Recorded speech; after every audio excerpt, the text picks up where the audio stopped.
સુરતમાં સુમુલ ડેરીની ચૂંટણીનો માર્ગ હવે મોકળો બન્યો. લાંબા સમયથી ચાલી રહેલા વિવાદ બાદ પ્રક્રિયા તેજ. વિવાદને કારણે બોર્ડનું અગાઉ વિસર્જન કરાયું હતું. હાલ સુધી ડેરીનો વહીવટ સરકારી વહીવટદારો સંભાળી રહ્યા હતા. ગુજરાત હાઈકોર્ટે 8 મે સુધી ચૂંટણી કાર્યક્રમ રજૂ કરવાનો આદેશ આપ્યો.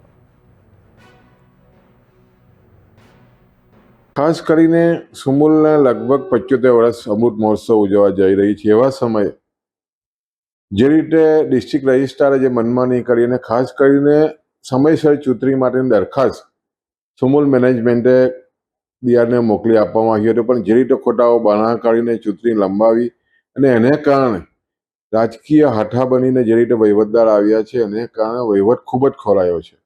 અને એના અનુસંધાનમાં પશુપાલકો નામદાર હાઈકોર્ટના દ્વાર ખખડાવ્યા હતા. નામદાર હાઈકોર્ટે સ્પષ્ટ આદેશ કર્યો છે કે તાત્કાલિક ચૂંટણી, આજે તમે જોવો તો લગભગ ઓગસ્ટની 13 તારીખે ચૂંટણી કરવાની હતી ગયા વર્ષે, અને આ વર્ષે તમે જોવો તો અત્યારે મે મહિનામાં પણ ચૂંટણી નથી થઈ. અને જે રીતે 75 વર્ષના ઇતિહાસમાં પ્રથમ વખત જ્યારે વહીવટદાર હોય, સ્વાભાવિક છે કે સુમુલને એક નાલોસી પડવું પશુપાલકોને લાગ્યું છે. ને એના અનુસંધાનમાં હાઈકોર્ટે જે હુકમ કર્યો છે કે આગામી જે 8મી તારીખે છે તમારે જે એફિડેવિટ કરીને ચૂંટણીનો પ્રોગ્રામ રજૂ કરવાનો છે.